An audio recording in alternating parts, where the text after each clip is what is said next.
should do a show. All right, we're doing it. It's recording. Test, test, test, 1, 2, 3. It starts in 3, 2, 1. Another visitor. Stay a while. Stay forever. This is The Boop Show, episode 218. It is July 23rd, 2019. Yeah!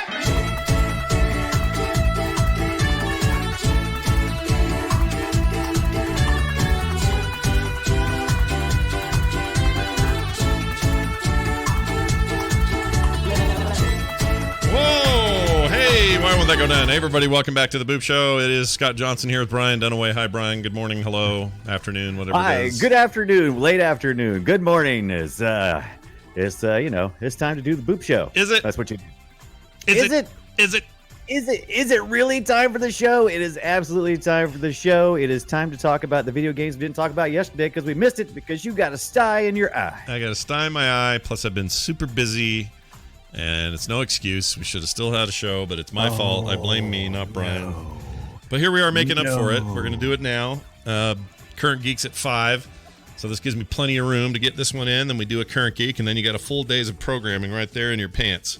So enjoy. Right there in your froggy pants. That's right. Good to have you all here. Thank you for joining us. We got a lot of stuff to talk about today, and I missed talking about it, so now we're going to talk about it. Whoops, that didn't play right. Hold on. Play that again.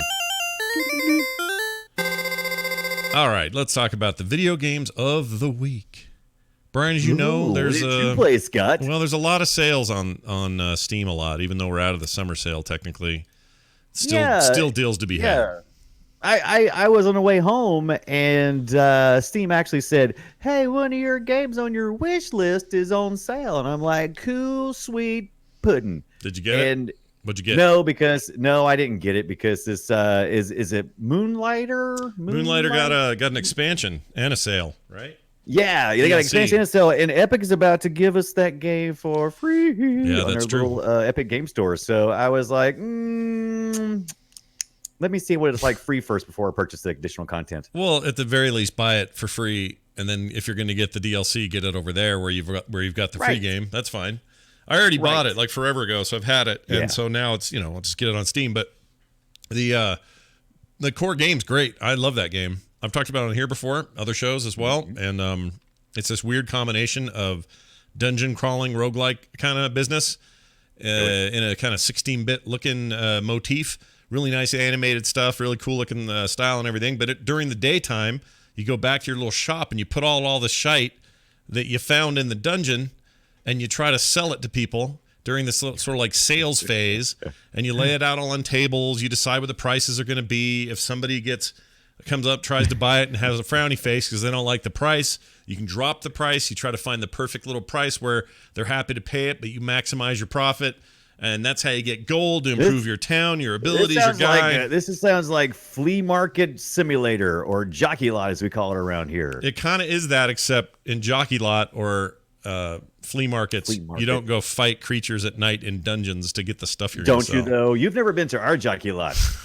It's exactly how you secure your goods. I mean, to me, it's like the Indiana Jones of video games. Like, instead of him going to try to find stuff for museums or to take back to the college he teaches for, Indiana Jones is out getting relics and stuff that he can take back and then sell to the highest bidder in his store. That's kind of the idea, because at night you're this swashbuckling, dude with weapons, taking out bad guys and creatures and stuff, and then going back time and selling your wares. It's a very, very interesting loop, and I like it a lot. That game is really rad. And if you're not familiar with the term moonlighting, that's something that you do that is not necessarily your primary job. It's something you do under moonlight. Yeah, he's literally moonlighting at night. Right. And it's rad. Here's the thing. Go get it. It's going to be free on when's it go for free next week? Thursday, I believe it's the 25th. So just a few more days. Couple days is all. Yeah. Couple more days, boom, it's yours for free. You get it on the Epic Store, and happy will be you. But anyway, I see this thing on sale, or I get a note that something was on sale. I don't know if it is now, but Gaia Beyond.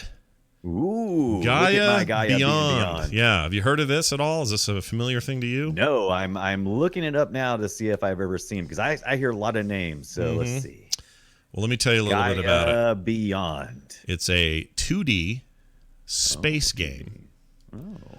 And what you do there, see, Yeah, is you fly around in space and you do it in a 2D perspective, so it's kind of a top-down thing. You're with your little 3D ship, and you're surrounded by planets and asteroids, and those are mineable asteroids, I should mention. Bad guys, good guys, ships of all kinds, kind of floating around in space. And there's a story. There's RPG elements. You improve your ship. You get better items, all that stuff. But the big goal here is to follow through on this story and improve yourself and interact with characters and do quests and side quests and all of that. And deal with the horrendous artwork in the game. I was about to say there's some very interesting choices. Oh, that's a really nice way of saying it's ugly. You can say it's ugly. Well, I mean, it's kind of got that. What is that style that I'm looking at? Yes, it's your friend in junior high that scratches images on his desk of like dragons and heavy metal bands. Right. It's that brand of work. And that's okay. This isn't me. I'm not bashing it per se. Some of the stuff looks cel shaded, but but not all of it. So it's a little inconsistent. The art is the painterly stuff is pretty hard to look at. It's not a pretty picture. I will say that about it. Now, the actual it doesn't have to be a pretty game. The outer space stuff in your ship, flying around, shooting stuff is fine. There's nothing wrong with that visually. Sound effects are great. Music's great. There's no VO really to speak of. VO. But it's incredibly cheap, made by a very small team, and I found myself completely enamored with it. I think it's great. The gameplay, the basic gameplay loop, which is, anyone familiar with an RPG and running quests and having to go talk to people on different planets, explore new space, that sort of thing, improve your weapons, whatever it may be, you're going to immediately grasp this and you'll know what the hell's going on and you'll be right in. It's not hard. It's not hard to follow. It's not easy either. I mean, I've died a couple of times. It kind of sucks. But it has this, I don't know, nice gameplay loop. And I'm more into that than I care about the cutscenes or the crappy imagery or the terrible paintings of characters or any of that. Right. I mean, maybe that's why your eye hurts. Yeah, Are you sure you didn't get it from this game? Maybe. Totally could be. I don't know. That's a funny thing to say. This game gave me sty eye. Yeah. I don't like it. It really is ugly, and it's too bad because I think that the game itself has enough depth there that if somebody just came in with a fresh pen and just said, "Let me be your art director. Let's do this right," this could be a very good-looking game. And there are a few of these kind of games out there. This isn't the first of its kind. It certainly won't be the last. I have 2 or 3 that are all in early access that are a lot like this game. This one's not in early access. It's a finished game, and was totally worth the price I paid, which I think it was like $10. And there's no, and these particular people who are developing this don't even have necessarily a company name or developer name. They sound like a law firm of Florian Richter, Tobias Offermans, and Devendra Pali. So Richter, Offerman, and Pali bring you Gaia Beyond. Yeah, they're. I think they're just a group of dudes with names. Right. Well, that's fine. Look. I'm not going to criticize this game for the way it looks. It looks way better than the game I've made. However, it could be a little better on the aesthetics. I will be the first to admit it. Right. But it's got it where it counts, and that's the gameplay. It's got good writing. I'm not running into bugs. It's not a buggy experience at all. Weirdly impressed with it outside of the art. Again, art is right. And art is subjective, right? Because art is very much subjective. Yeah. So it's good. I don't know what to say about what exact itches it scratches. I mean, well, it's a space game. You occasionally come on this show and go, look what I did. I played a space game. Yeah, but I don't mean that in particular because it's a more of a subgenre than that. Even I'd say if you like RPGs, if you like science fiction, and you like open sandbox style space stuff, this is definitely one of those. Yeah. I mean, this is going to tide me over until I get to play what I really want to play right now in space games, and that is Rebel Galaxy Outlaw, which doesn't come out until like the 19th or something. 9th? What is it next month? Crap. Let's see. Rebel Galaxy Outlaw release date. There it is. Okay, it comes out on the 13th. So I've been waiting for that forever. I fully expect that to scratch every possible space game itch I have at the moment. This will get me by till then. It's a fun little romp. If you like any of the things I described, you'll probably like it too. Right. So check it out at home if you find yourself interested in this silly game that I played. Gaia.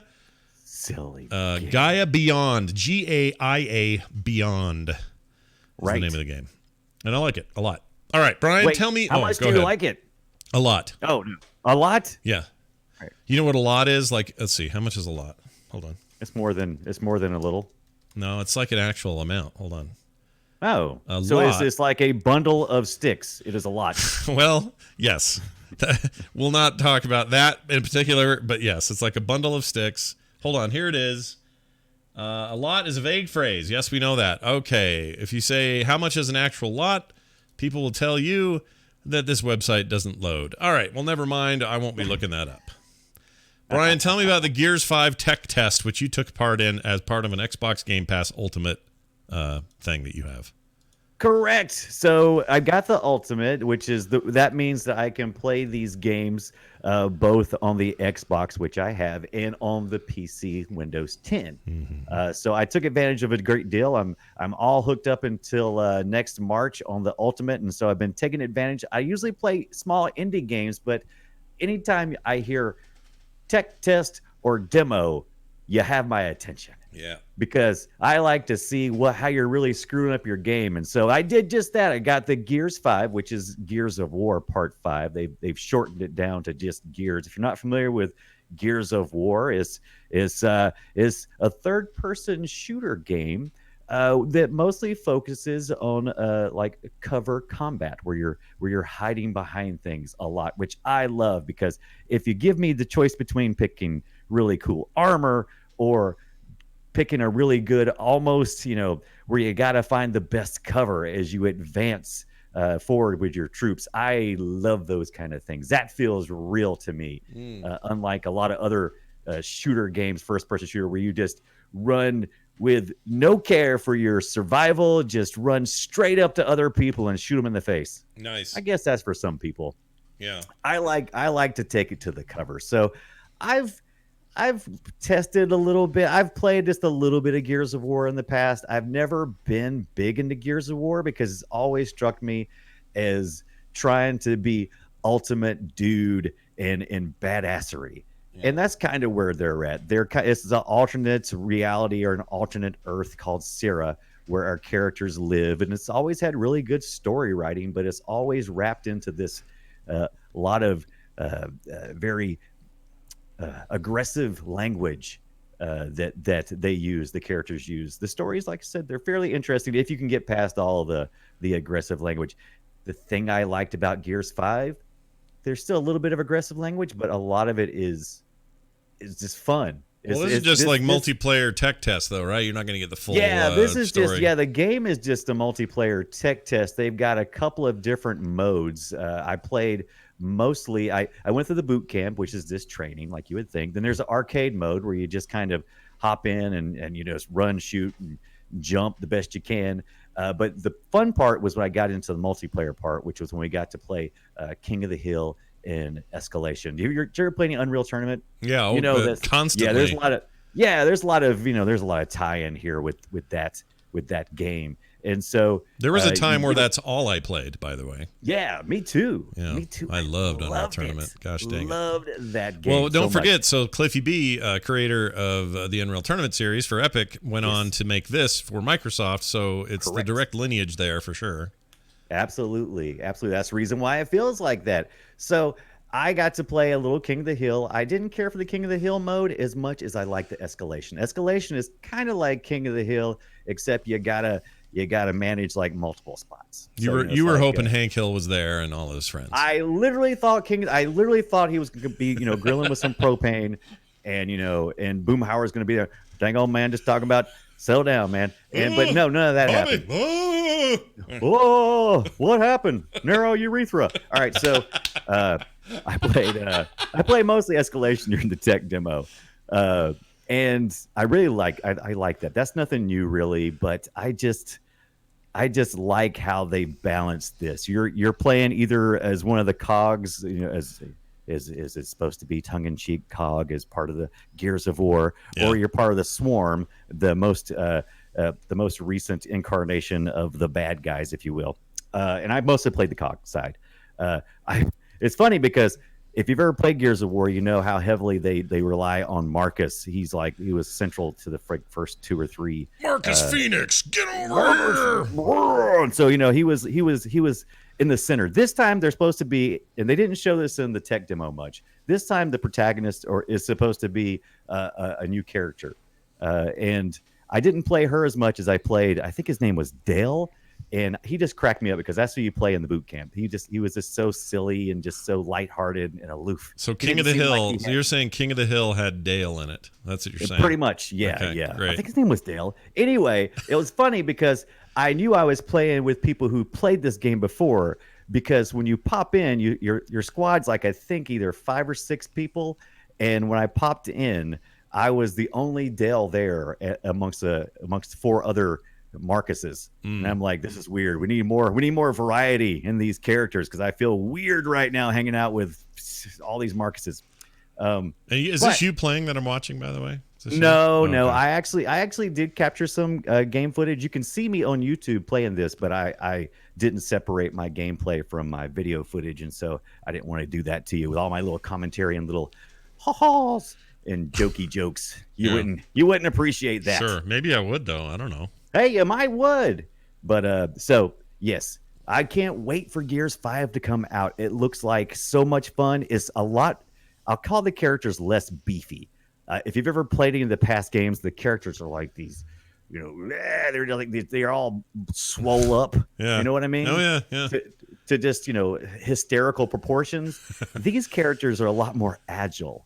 They're still beefy, but it's toned down some. Maybe that's what I'm looking for. They've taken and they've made a really the visuals look really nice. I won't say beautiful because it's not really a beautiful environment, but the depth and richness of the graphics is beautiful. How were the graphics? They were beautiful. Oh, look at your little throwback to Extra Life Radio there. Nice work. That's right. How were the graphics, Scott? Yeah, they were great. They were great graphics. All right. Well, and so this ends when, and when does the actual game come out? Do you know any of that info? The tech demo ended the 22nd, which was yesterday. However, they're doing it again this weekend. So if you've got the Xbox Game Pass, you have access to this. Or if you pre-order the game, you'll also have access. And I think you get it 5 days early. Yeah. Before this is coming to PC released as well. So watch for that. It's coming. Yeah. This is, I think, the second Gears, maybe the third Gears that has seen itself on the PC as well as the Xbox. I think it started out on the 360. This one, I have Gears 4. I didn't play it much, but after playing the tech test, I think I'll go back and kind of bathe in the story a little bit before the most recent one comes out. Yeah, I'll bet you 4 plays about the I'm same. Sure I'm sure I'm going to be disappointed. Well, I don't know if you'll be disappointed, but I'll bet it plays. I bet mechanically it feels the same. It's not going to be that different. You're probably right. I love some of the weapons. I really love the weapons in Gears. They're not like they're just good, solid weapons. They're not over the top, which is funny because the characters are over the top, but the weapons are just they're functional. Right. They work. Free Andrew says in the chat room, aren't all the Gears games on Game Pass? It could be possible Free Rangers. I'm unsure. I don't know. I mean, the PC on the PC side, I definitely don't know, but I think the Xbox side, I think that's true. I know the Gears 1 and 2 are backwards compatible, so you should be fine there. Right. Yeah, I think they're right. Only 4 is on PC. 5 is coming as part of the Game Pass. In fact, that was a game that they used both at E3 and since in their advertising material to push you toward Game Pass. So. And if you want to pick up 4, they're having a lot of good deals on 4 for like $5. I've seen it several places. I picked it up for about $5. I think off CD Keys. That's cheap. Yeah, it's cheap. Cheap. All right. Cheap. There you go. My second game of the week is, I don't know if you call this an indie game. Probably not. But And I'm pretty sure I've Oh. talked about it before. I don't remember now for sure if I've talked about it. I thought we talked about the first one. Did you talk about the second one? I don't. That's the part I don't remember. So the game I'm going to tell people about, and it's not my first time to it. I'm just getting back to it, and boy, am I glad I did, because apparently there was a huge change I wasn't aware about, and it's super awesome. The game is Pillars of Eternity 2, and sorry, the full name is Pillars of Eternity 2. Deadfire. Deadfire. Now, you're like, what's this, Scott? Well, like Pillars of Eternity 1 is a bit of a throwback to an old kind of RPG from the 90s. If you remember playing Baldur's Gate or any of those games at the time. What was the Icewind Dale? That was another one. Oh, yes. All based in the D&D stuff. I think that was using, version 3 of D&D rules, whatever it was. But the idea was that you had this sort of top-down computer RPG experience, and you're moving around the world and doing your thing with your group of guys, and you're fighting stuff and whatnot. Obsidian, famous for, I think they're famous for a lot of games, but my number one game I ever played that they made was Fallout New Vegas. I think that is the best Fallout game still to this day. Yeah, and it's pretty. it was amazing. It absolutely is. As far as playtime that I put in, but I'll tell you, I know Fallout 76 has got a lot of crap. Yeah. But I've kind of muddled through, and it's still got problems, but there's a lot of fun to be had there. Are you still playing that then? You're putting some time in? Yeah, I'm putting it in a little bit of time here and there. Not putting in as much as I would like, but because I have another friend of mine who is heavy into it. He is like, "This is the best game ever," and I'm like, "All right, settle down." Yeah, calm down there, buddy. We'll play it, but I thought I had Deadfire, but I don't have the Pillars of Eternity. By the way, also every time I hear Pillars of Eternity, since I live in the South, I always think people are talking about something to put your head on. Yeah, pillars. Pillars of Eternity. That's what you lay down in when you get in your coffin. That's your Pillars of Eternity. Y'all put your head down on the pillar. Yeah, it's I played the first one. It was a Kickstarted game, one of the biggest up to that point on Kickstarter. Number of years ago, it finally came out. I played the hell out of that. It was great. It had its problems, but it was pretty good. This is, I think, it's superior in every way. They advanced a lot of the systems that already worked well and made them even better. They cleared out some of the stuff that didn't work so well. And I'm not going to get into the story, but the story continues from the first game. You don't need to know it, though, to get going. It's one of those games that do a great job of saying, well, if you're a new player, just get in. We'll fill in the gaps as you go. It does a great job of doing that. I love this kind of game. I'm a huge Baldur's Gate style sort of CPG or CRPG, whatever they used to call those.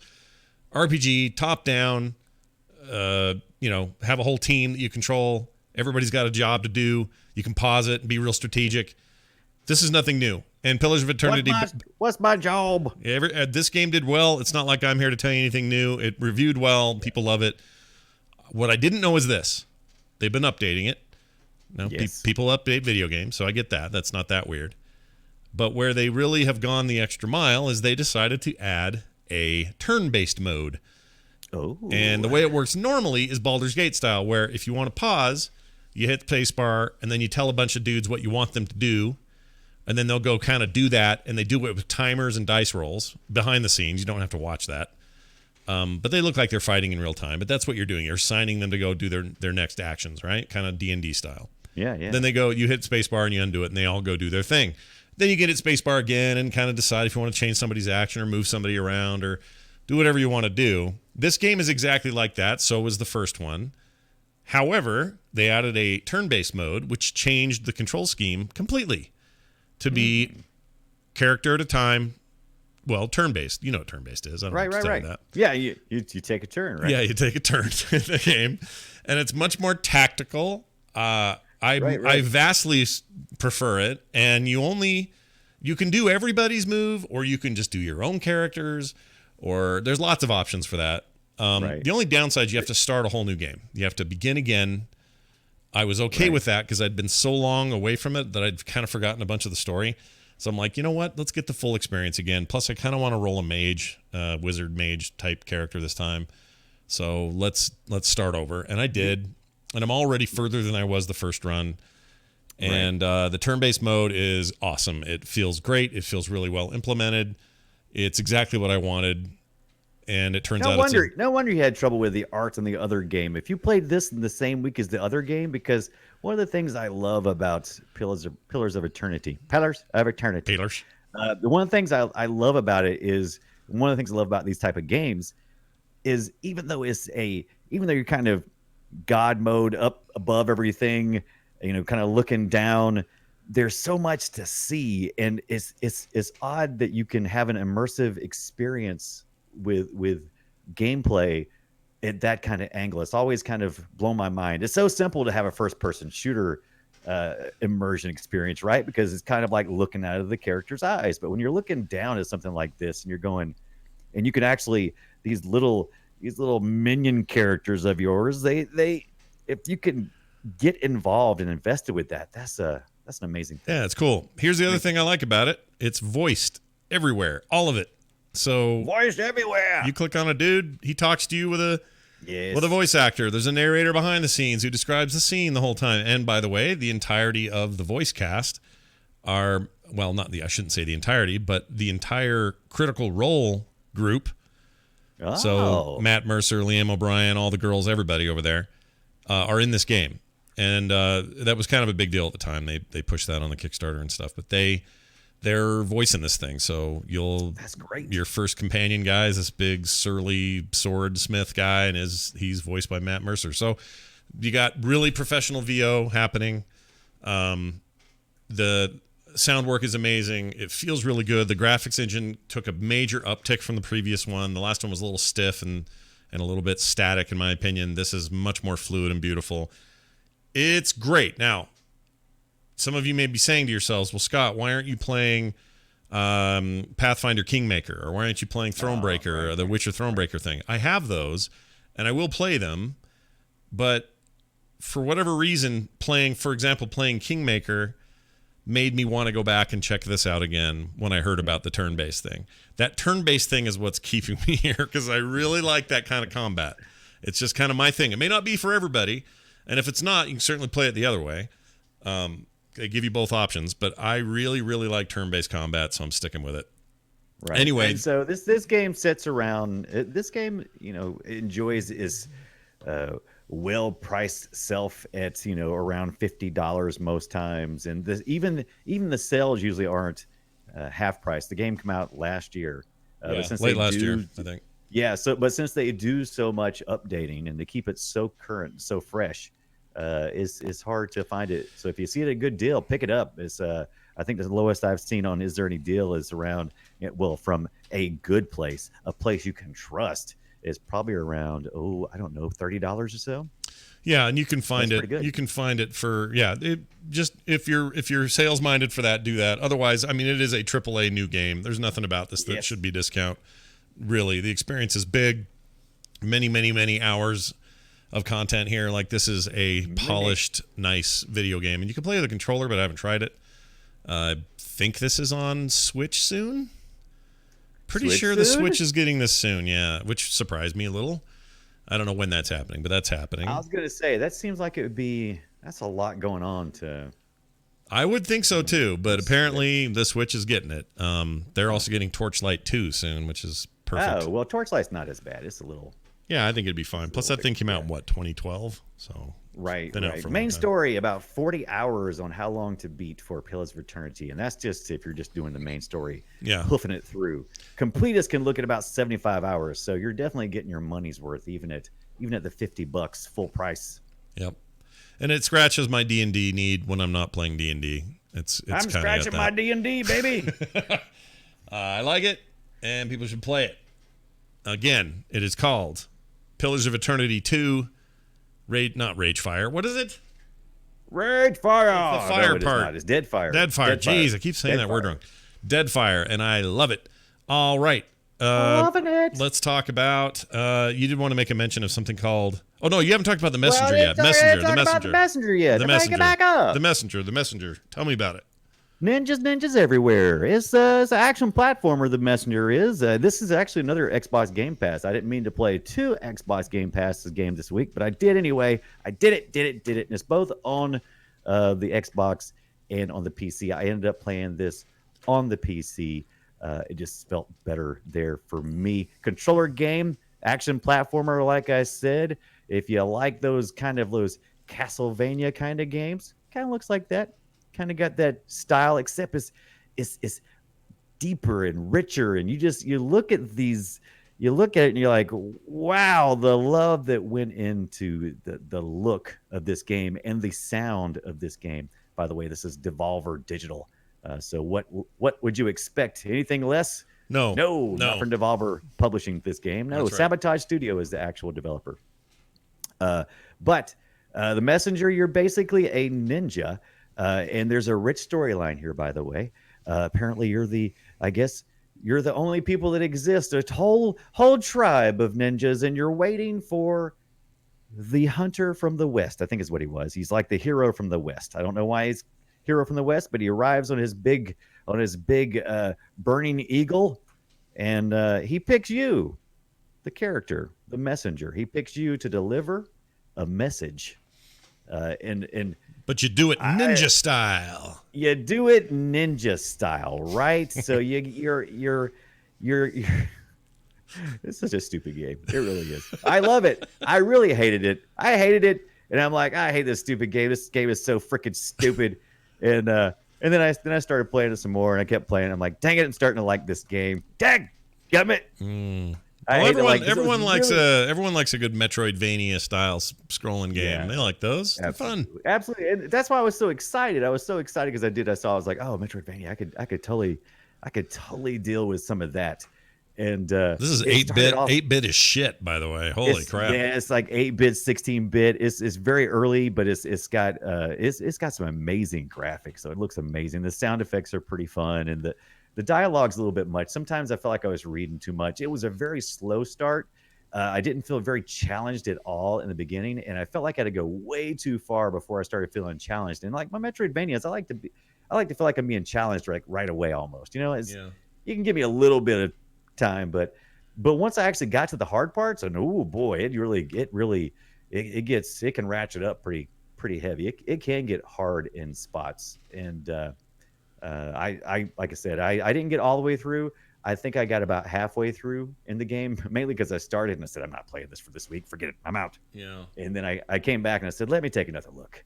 And it was actually a pretty good. This would be fun on the Switch. It's probably there, isn't it? Absolutely. I think it is. I think it's on the Switch, but it would definitely be great on the Switch. You definitely don't want to play this with the keyboard.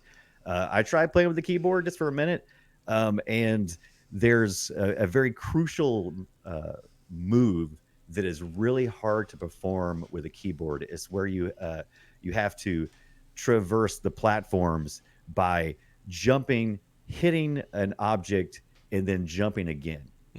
And that gets very difficult when you're trying to time this, with a keyboard. It's definitely much better with control. Yeah, I can see that. It looks good. I like these kind of games. Yeah. I mean, doesn't appear to be a map. It's more like it's more like a Ninja Gaiden or what's the other one? What's that ninja game that Sega made?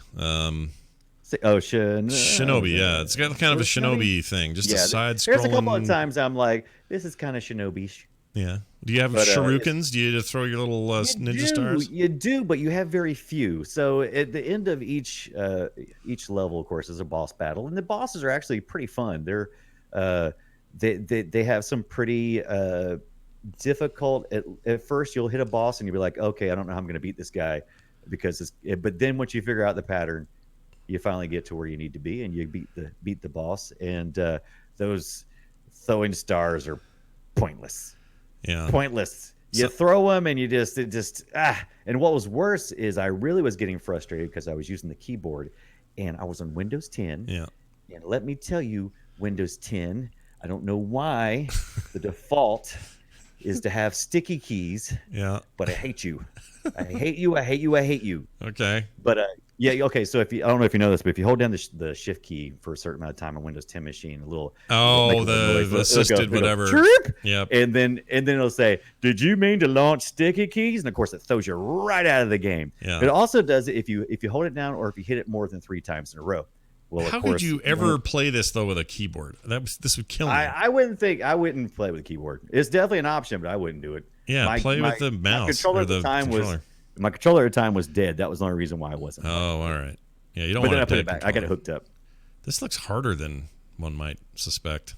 It is, like I said, it starts off almost as a sleeper because you're like going, this is easy. This is stupid. I'm not doing anything. I'm like, I'm only fighting like one guy like per screen. And I'm like, did I forget to put this on hard?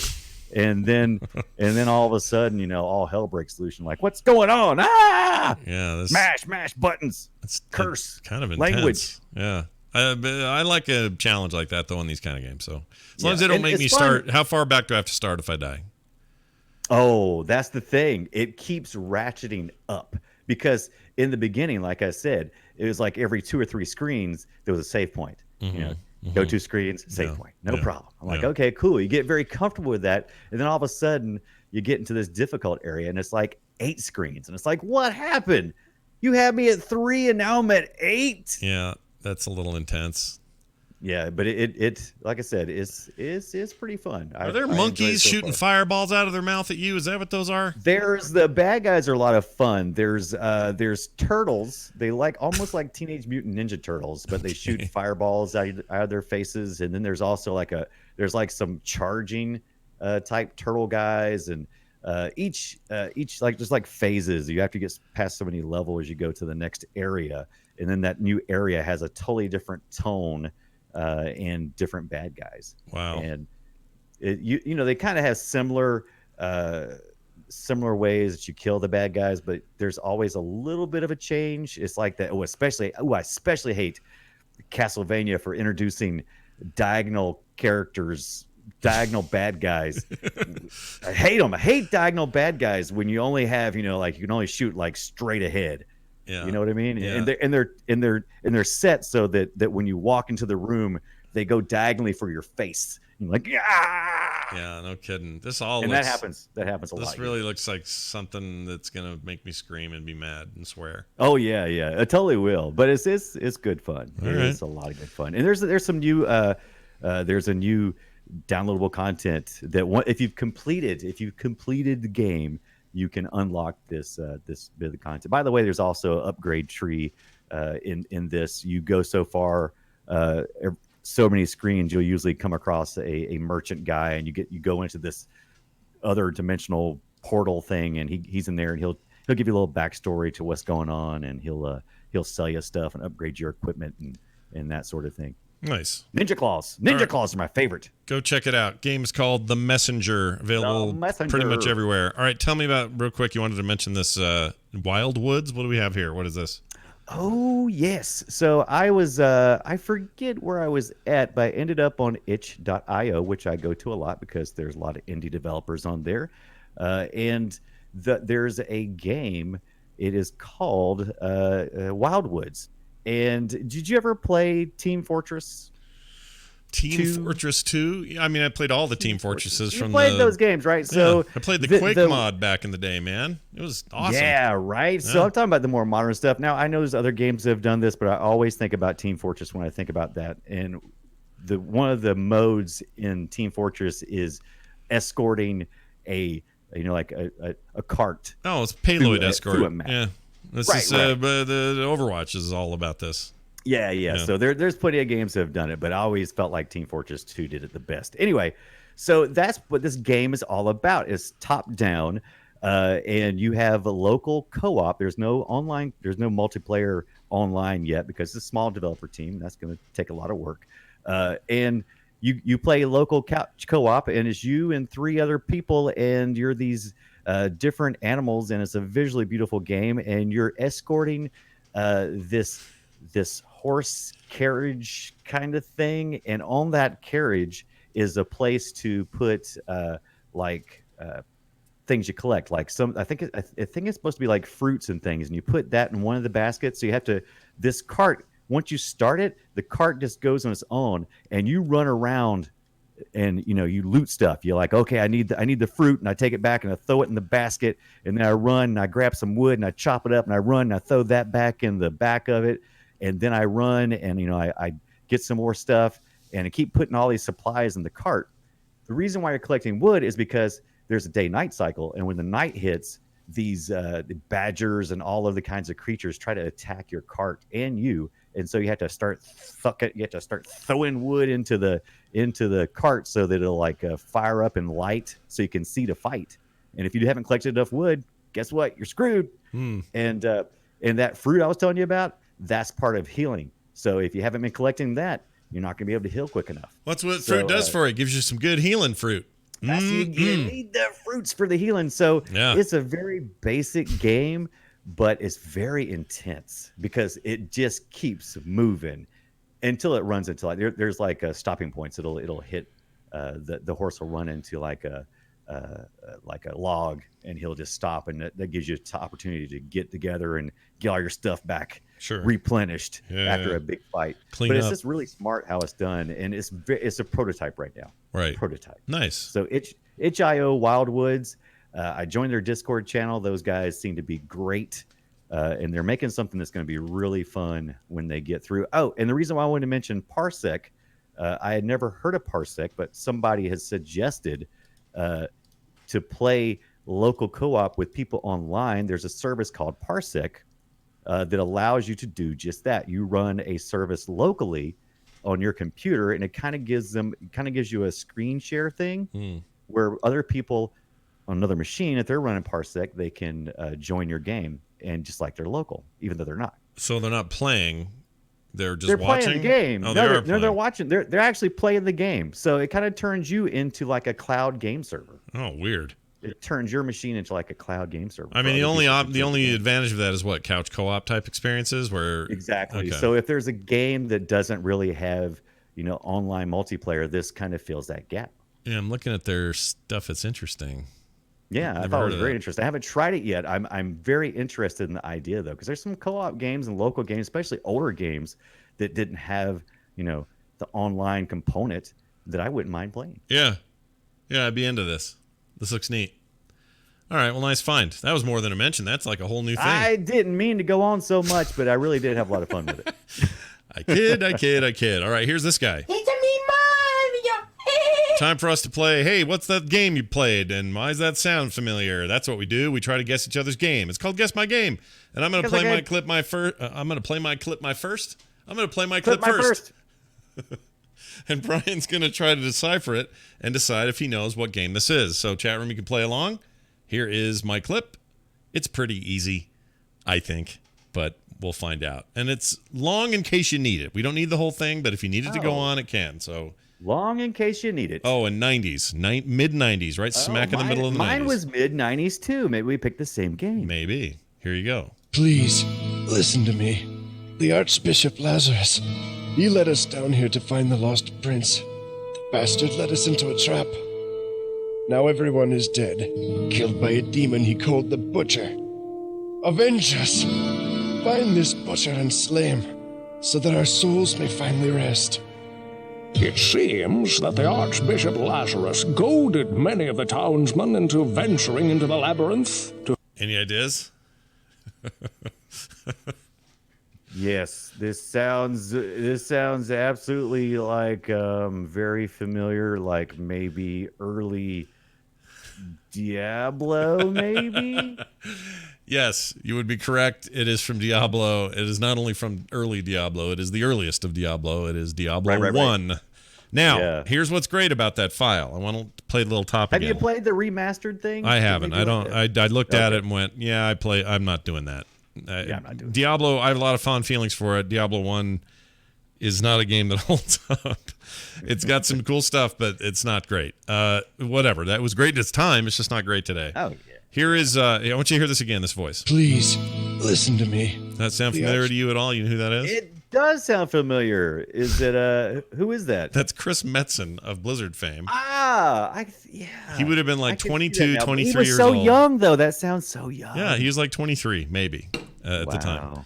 And I sent this over to him today via text. I said, was this you? And he confirmed it was totally him.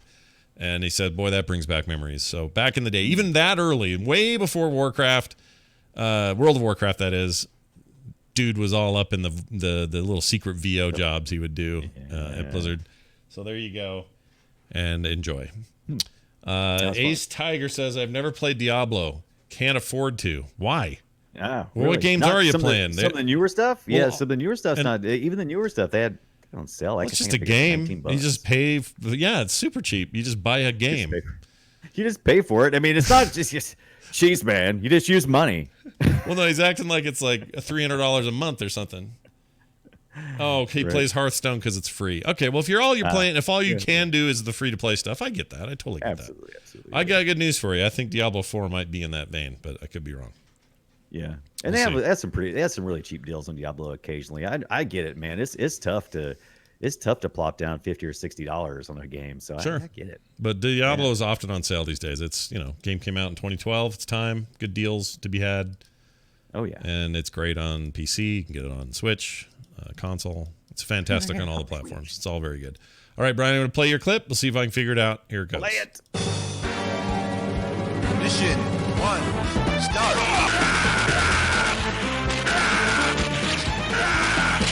Heavy machine gun. Just remember, this is around the same time as Diablo. Okay, so I have an idea. Hold on. It's obviously a light gun game. I got to decide which one. Is it Area 51? No, it's not actually a light gun. I'll give you the tip. It's not. It does sound like a light gun game. Okay, side-scrolling commando style game. It is right. There you go. That's one of those two sounds. I've played this. I know I played this. Yes, you did. This was in the arcade even during this mid '80s. It was a Neo Geo game. Oh, it's Metal Slug. It's Metal Slug. There you go. Yeah, Metal Slug. Oh, I knew it. It's that. The high-pitched metal sounds or whatever. Yeah. That's totally Metal Slug. Okay. Metal Slug. Love it. I get half point. Half point? Half point. Okay. I feel better about that. Well, there you go. That's our game. We like to play it. Hey, if you guys at home have suggestions for games that we can try to fool each other with, we're more than willing to take your suggestions. Send them on over to boopshow@gmail.com. That's boopshow@gmail.com. I'm going to read a quick email from a listener. This is a quickie. Cal. He sent his email to the same address I just gave you, and he said this. I just found a game on Steam yesterday, and oh by golly gee, is it awesome. Simply, it is like Slay the Spire meets Mad Max out of the wazoo.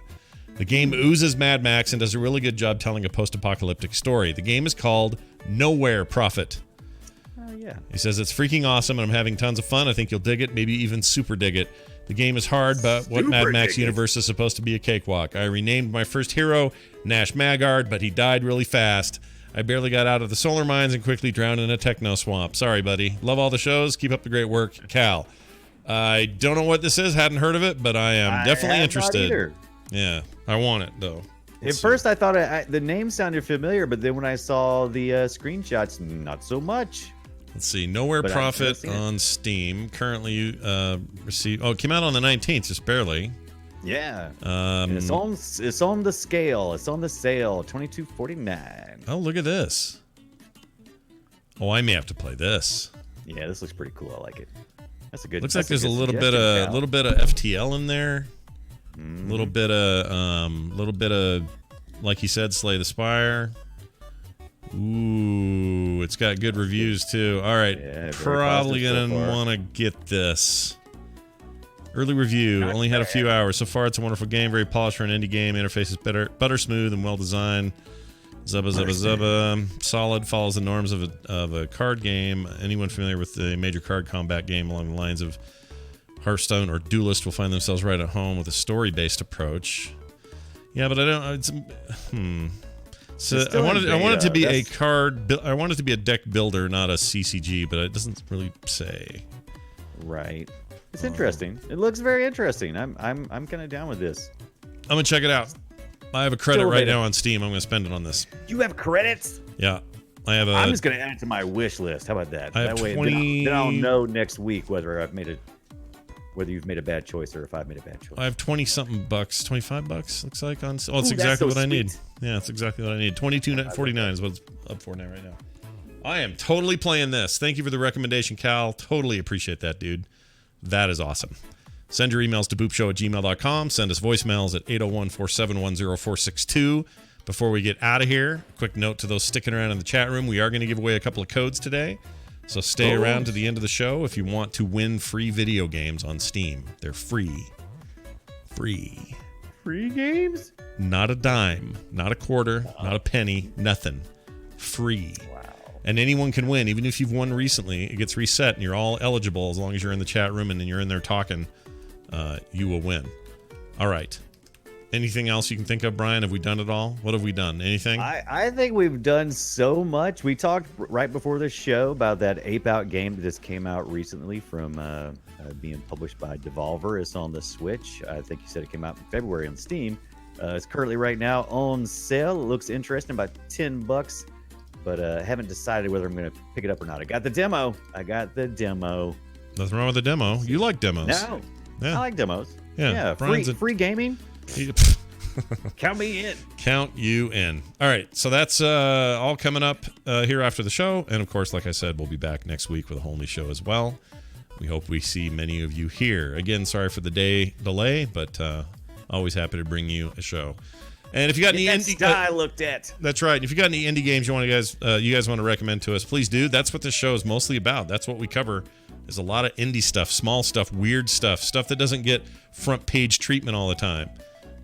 We love that. That's our favorite kind of stuff here on the Boop Show. So if you have some of that to recommend, boopshow@gmail.com. That's going to do it for us.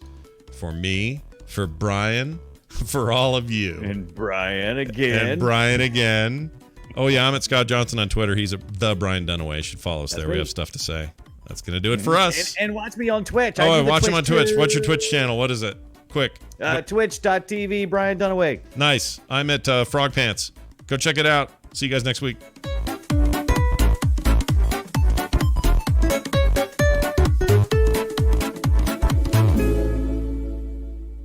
This show is part of the Frog Pants Network. Frog Pants Network. Get more shows like this at frogpants.com. I don't like Steam. Yeah. Someone says... Did you